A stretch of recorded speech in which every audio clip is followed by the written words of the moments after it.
Assalamualaikum warahmatullahi wabarakatuh. Apa kabar anak-anakku semua? Semoga kalian selalu dalam keadaan sehat, selalu dalam lindungan Allah Subhanahu wa taala dan selalu semangat ya. Nah, untuk pembelajaran hari ini kita akan belajar tentang frekuensi harapan. Tolong diperhatikan baik-baik ya. Sebelumnya, untuk belajar frekuensi harapan, kita lihat kompetensi dasarnya, yaitu yang pertama menentukan peluang kejadian, yang kedua menyelesaikan masalah yang berkaitan dengan peluang kejadian. Kemudian, indikator pencapaian kompetensinya, yang pertama menemukan frekuensi harapan dari suatu kejadian, yang kedua memecahkan masalah yang berkaitan dengan frekuensi harapan. Nah, untuk tujuan pembelajarannya, setelah melalui pembelajaran ini, diharapkan peserta didik dapat yang pertama, menganalisis frekuensi harapan suatu kejadian dengan benar, menemukan frekuensi harapan dari suatu kejadian dengan teliti, yang ketiga, memecahkan masalah yang berkaitan dengan frekuensi harapan dengan tepat. Nah, sekarang kita lihat dulu manfaat mempelajari frekuensi harapan. Manfaatnya apa ya? Nah, frekuensi harapan ini dapat memprediksi harapan untuk menemukan suatu percobaan. Jadi, bisa digunakan untuk memprediksi harapan, ya, menemukan suatu. Kemudian, frekuensi harapan juga dapat untuk menghitung harapan memenangkan suatu undian. Gitu. Jadi, ketika kalian membeli barang, kemudian mendapatkan kupon undian, ini kalian menang atau tidaknya bisa dihitung dengan frekuensi harapan. Kemudian, kita ingat dulu sebelum mempelajari frekuensi harapan, masih ingatkah kalian tentang peluang? Kemudian, bagaimana cara menentukan suatu peluang kejadian? Nah, ingat kembali. Peluang adalah perbandingan antara banyaknya anggota kejadian yang dimaksud atau titik sampel dengan banyaknya hasil yang mungkin terjadi atau disebut dengan ruang sampel. Di pembelajaran sebelumnya, kalian sudah mengetahui apa definisi peluang. Kemudian, peluang dirumuskan dengan PA sama dengan NA per NS. Kalau kejadian tersebut dimisalkan dengan A, kemudian NS adalah ruang sampelnya. Ya. Nah, untuk frekuensi harapan, kita lihat dulu definisinya. Apa yang dimaksud dengan frekuensi harapan? Frekuensi harapan dari suatu kejadian adalah banyaknya kejadian yang terjadi dikalikan dengan peluang kejadian tersebut. Nah, jadi untuk mencari frekuensi harapan ini, kalian harus mengetahui dulu peluangnya. Peluang kejadian yang dimaksud itu harus sudah diketahui. Kemudian baru dikalikan dengan banyaknya kejadian.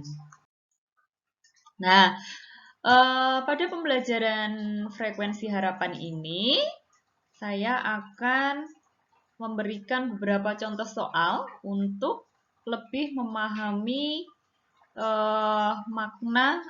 makna frekuensi harapan itu. Jadi, bagaimana mencarinya, kemudian jenis soal-soalnya seperti apa frekuensi harapan itu. Nah, perhatikan untuk soal yang pertama. Dua uang logam dilempar sekaligus ke atas sebanyak 100 kali. Nah, berapa frekuensi harapan keduanya muncul angka? Ini masih soal yang simpel ya. Di sini kita garis bawahi adalah uang logam. Dua uang logam. Jadi, uang logam itu kan terdiri dari angka dan gambar. Pertemuan sebelumnya untuk mencari peluang. Ya, jadi kalian ingat dulu untuk mencari peluang. Nah, sebelumnya lihat di sini pembahasannya. Misal A sama dengan kejadian kedua muncul angka. Jadi, ini kan yang ditanyakan keduanya muncul angka. Kita misalkan dengan A. Kemudian ini sebanyak 100 kali ini disebut dengan N. Jadi sudah diketahui N-nya 100. Nah, kita cari dulu S-nya, semestanya. Dari dua uang logam berarti himpunannya kan AA, AG, GA, GG, angka-angka, angka gambar, gambar angka, gambar, gambar. Sehingga diperoleh NS-nya semuanya ada 4. Karena di sini keduanya muncul angka, nah yang muncul angka saja kan hanya satu, angka-angka. A adalah kejadian kedua muncul angka, maka di sini NA sama dengan 1. Peluang, seperti tadi yang sudah diingat kembali, itu rumusnya adalah NA per NS. Jadi NA-nya 1, NS-nya 4, sehingga peluangnya 1 per 4. Berdasarkan definisi frekuensi harapan tadi, jadi frekuensi harapannya sama dengan N kali peluang A. N-nya 100 kali 1 per 4, sama dengan 25 kali. Itu ya, masih sederhana. Saya harap kalian juga mudah untuk memahaminya. Kita lanjut ke soal yang kedua. Dari 7 kartu diberi huruf S, U, C, I, P, T, O. Diambil sebuah kartu secara acak. Jika pengambilan dilakukan sebanyak 70 kali dengan pengembalian, frekuensi harapan terambil huruf vokal adalah titik-titik. Nah, kita misalkan dulu di sini penyelesaiannya. K ini adalah huruf vokal. Kemudian diketahui lagi di soal N-nya di sini sebanyak 70 kali. Berarti N-nya sama dengan 70. Kemudian kartunya ini himpunannya adalah S, U, C, I, P, T, O. Sehingga NS-nya semuanya ada 7. Lalu kita lihat, K tadi adalah huruf vokal. Huruf vokal itu yang mana saja? Ada U, ada I, dan ada O.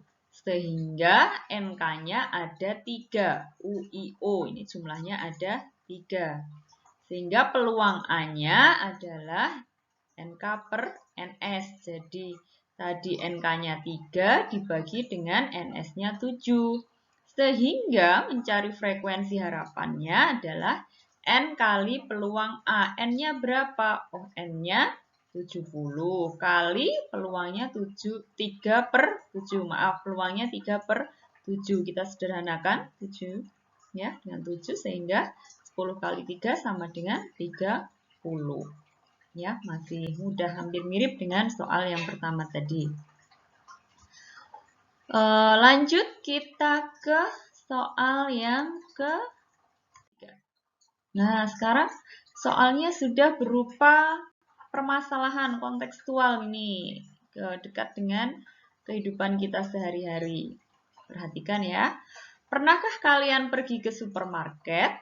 Biasanya di dalam supermarket terdapat undian berhadiah setiap pembelian produk tertentu. Misal terdapat 100 kupon. Jika kalian mendapat 8 kupon, berapa peluang kalian memenangkan hadiah tersebut?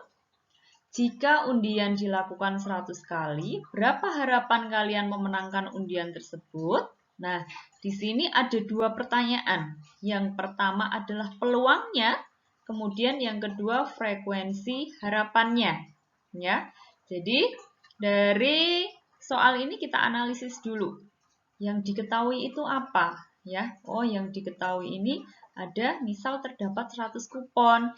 Jika kalian mendapat 8 kupon, berapa peluangnya? Misalnya, kejadian mendapat kupon ini adalah A, berarti kan NA-nya sama dengan 8. Kemudian terdapat keseluruhan kuponnya ada 100, berarti ini sebagai NS. Ya, untuk mencari peluangnya di sini, maka 8 per 100. Kalau tadi kita misalkan 8 kupon ini kejadian A, berarti NA per NS, NA 8, di sini langsung ya di pembahasan, 8 per 100. Kemudian disederhanakan, 8 per 100 itu sama dengan 2 per 25. Nah, pertanyaan yang pertama sudah terjawab. Jadi peluang kalian memenangkan hadiah tersebut adalah 2 per 25. Kita lanjut ke pertanyaan yang kedua. Jika undian dilakukan 100 kali, berapa harapan kalian memenangkan undian tersebut? 100 kali di sini sebagai N, ya. Kalau di rumus frekuensi harapan, itu kan mencari frekuensi harapan sama dengan N kali peluangnya. Ini N-nya ada 100. Nah, peluangnya tadi kan kita sudah memperoleh, ya. Peluangnya tadi 2/25. Jadi frekuensi harapan sama dengan 2/25 dikali 100. Ini 100 dibagi 25 dapat 4 ya. 4 kali 2 sama dengan 8. Jadi frekuensi harapan memenangkan undian tersebut adalah 8 kali. Nah, dari contoh sebelumnya, contoh-contoh yang contoh 1 dan contoh 2, di sini untuk mencari frekuensi harapan tadi ada yang N dulu baru dikalikan peluang. Ini sama saja ya. Jadi mau N dulu dikalikan peluang atau peluang dikalikan dengan N, ini boleh sama saja bolak-balik karena sifat komutatif perkalian.